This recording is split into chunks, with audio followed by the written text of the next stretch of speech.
Welcome to special analysis. నేను రమ్మ మండవ. ఈ రోజు అనాలిసిస్ లో భాగంగా మనం తీసుకోబోతున్న టాపిక్ ఏంటంటే కేంద్ర మంత్రిగా నాగబాబు అసలు నిజమెంత అని చెప్పి నేను టైటిల్ ఇవ్వడం జరిగింది. ఆ టైటిల్ గురించి ఈ రోజు మనం అనాలిసిస్ చేసుకునే ప్రయత్నం చేద్దాం.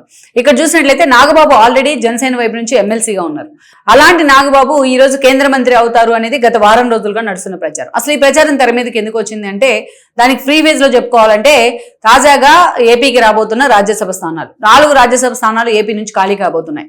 ఒకటి ఏదైతే పరిమళ నత్వాని జగన్మోహన్ రెడ్డి అప్పుడు రిలయన్స్ కు చెందిన నత్వానికి ఇవ్వడం జరిగింది, ఆయనది. అదేవిధంగా పిల్లి సుభాష్ చంద్రబోసు, అదేవిధంగా అయోధ్య రామరెడ్డి, ఇంకొకటి మోపిదేవి. ఆల్రెడీ మోపిదేవిది ఆయన టీడీపీలో జాయిన్ అయ్యి ఆ సీటు సానా సతీష్కి ఇచ్చారు కాబట్టి సో సానా సతీష్ టైం కూడా అయిపోతుంది, ఆ టెన్యూర్ కూడా. మొత్తం మీద 4 రాజ్యసభ స్థానాలు రాబోతున్నాయి.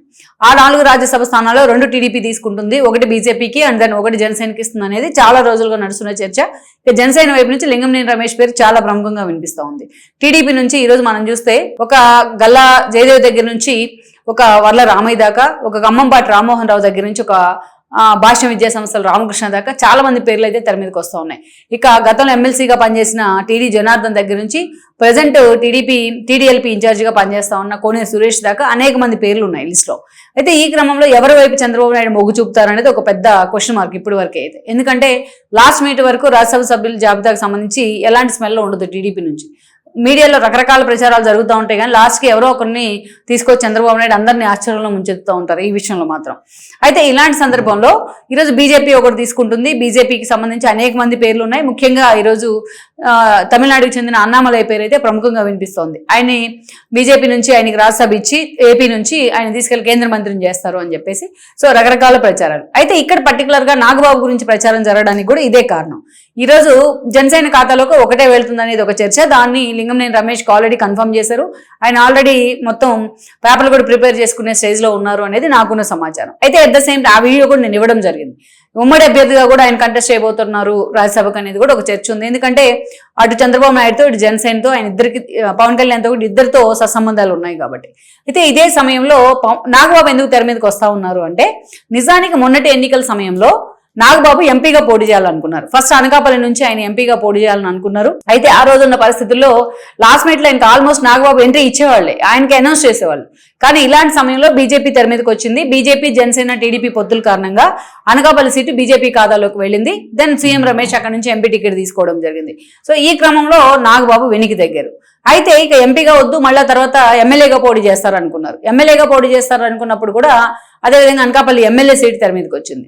ఈ క్రమంలో నాగబాబు లాస్ట్ మినిట్ వరకు కూడా అక్కడి నుంచి పోటీ చేస్తారని ఆయన ప్రచారానికి కూడా వెళ్ళిన సందర్భం ఉంటే కొంతాల రామకృష్ణ కోసం ఆ సీటుని త్యాగం చేయాల్సి వచ్చింది.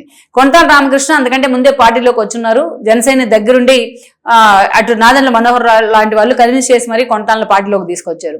సో అతనికి ఆ సీట్ రిజర్వ్ అయింది. సో అలాంటి సందర్భంలో నాగబాబు వెనక్కి తెగ్గున్నారు పవన్ కళ్యాణ్ కోరిక మేరకు. ఆల్మోస్ట్ పోటీకి రెడీ అయిన దశలో నాగబాబు వెనక్కి తగ్గాల్సిన సందర్భం ఏర్పడింది. ఇన్ కేస్ ఆయన కనుక ఎమ్మెల్యేగా పోటీ చేసి ఎమ్మెల్యేగా గెలిచుండేవాళ్లే, మొన్న కూటమి వేవ్ లో గెలిచుంటే ఆయన ఈ రోజు చంద్రబాబు నాయుడు క్యాబినెట్ లోని మంత్రిగా ఉండేవాళ్ళు. మరి అప్పుడు ఎవరికెవరికి అవకాశం ఉండేది అనేది పక్కన పెడితే పవన్ కళ్యాణ్ బ్రదర్ హోదాలో కంపల్సరీగా ఆయన అయితే మంత్రిగా ఉండుండేవాళ్ళు ఈ రోజు నాగబాబు. అలాంటి స్థితి నుంచి ఈ రోజు ఇక ఆయన ఆల్మోస్ట్ కూటమి ప్రభుత్వం ఏర్పాటు 7.5 కేంద్రంగా ఈ రోజు ఆయనకి ఎమ్మెల్సీ అయితే వచ్చింది. సో ఎమ్మెల్సీగా మొన్నే చంద్రబాబు నాయుడు ఆయనకి ఎమ్మెల్సీ కేటాయించిన తర్వాత ప్రజెంట్ ఆయన ఎమ్మెల్సీగా కొనసాగుతూ వస్తున్నారు పెద్దల సభలో. అయితే ఆయనకి మంత్రివర్గ విస్తరణలో స్థానం ఉంటుందని ప్రచారం జరుగుతున్నా నాట్ ఎట్ క్లారిటీ ఈ విషయంలో అసలు విస్తరణ ఉంటుందా లేదనే దాంట్లోనే ఒక క్లారిటీ లేదు. సో అలాంటి సందర్భంలో ఈరోజు రాజ్యసభ స్థానాల అంశం ఎప్పుడైతే తెర మీదకి వచ్చిందో అప్పుడు నాగబాబు పేరు ప్రముఖంగా వినిపిస్తోంది. ఇప్పుడు ఎమ్మెల్సీ పదవికి ఆయన రిజైన్ చేస్తే అది ఎవరో ఒకరికి కేటాయించవచ్చు.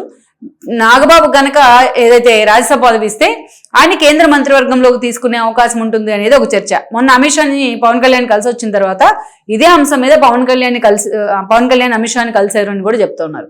ఎందుకంటే ఈరోజు 3 పార్టీలు అధికారంలో ఉన్న కూటమి రూపంలో కేంద్రంలో ఏదైతే కేంద్ర మంత్రుల హోదాలో బీజేపీ నుంచి టీడీపీ నుంచి మంత్రులు ఉన్నారు కానీ బట్ జనసేన నుంచి ప్రాతినిధ్యం లేదు కేంద్ర ప్రభుత్వంలో. అందుకే జనసేన నుంచి ఒక మంత్రి ఉండాలి అనేది ఎప్పటి నుంచో వాళ్ళ క్యాడర్ వైపు నుంచి కూడా ఉన్న డిమాండ్. 3 పార్టీలు కలిసే ఉన్నాయి కాబట్టి పవన్ కళ్యాణ్ కూడా అమిత్ షాతో ఇదే మాట్లాడారు అన్న చర్చ జరిగింది మొన్న. ఒకవేళ ఆ లింగంనేని రమేష్ తీసుకెళ్లి ఆయన కేంద్ర మంత్రిని చేద్దాం అనుకుంటే ఆల్రెడీ పెమసాని లాంటి వాళ్ళు ఉన్నారు ఇక్కడ నుంచి, అదే సామాజిక వర్గం నుంచి. బీజేపీ నుంచి పురంధరేశ్వరకు కూడా పదవిస్తారనే ప్రచారం ఉండింది. అందుకే నాగబాబు అయితేనే కరెక్ట్ గా యాప్ట్ అవుతుంది. నాగబాబుకి రాజ్యసభ ఇచ్చి ఆయన తీసుకెళ్లి కేంద్ర మంత్రివర్గంలో ఆయనకి స్థానం కల్పించాలనేది పవన్ కళ్యాణ్ ఆలోచన అనేది ఒక ప్రచారం జరుగుతూ ఉంది. అయితే ఇప్పటికే లింగంనేని రమేష్ కి పవన్ కళ్యాణ్ పూర్తిగా హామీ ఇచ్చున్నారు కాబట్టి ఆయన్ని టీడీపీ కోటాలో రాజ్యసభకు పంపించి నాగబాబుకి తమ కోటా నుంచి రాజ్యసభ ఇస్తారు అని కూడా ఒక చర్చ నడుస్తోంది. అయితే ఈ విషయాలన్నీ కేవలం ప్రచారాలుగా మాత్రమే ఉన్నాయి. ఇప్పటి వరకు వీటన్నిటికి సంబంధించి ఒక క్లారిటీ అయితే రాలేదు. పవన్ కళ్యాణ్ అంత స్ట్రాంగ్ గా అంత స్టబోర్న్ గా నాగబాబు కోసం పట్టుబడతారు అనేది కూడా ఒక పెద్ద డౌట్ ఉండింది. సో మొత్తం మీద అయితే మాత్రం నాగబాబు కేంద్ర మంత్రి అనే పదవి ఆ పదవి ప్రచారం మాత్రం ఈ బ్యాక్గ్రౌండ్ నుంచి తెర మీదకి వచ్చిందే. మొత్తానికి పవన్ కళ్యాణ్ తన అన్న విషయంలో అంతే కాంకరెంట్ గా ఉన్నారా లేదా పూర్తిగా లింగమనేని రమేష్ వైపు ఆయన మొగ్గు చూపుతారా అన్నది కూడా మనం చూడాల్సి ఉంది.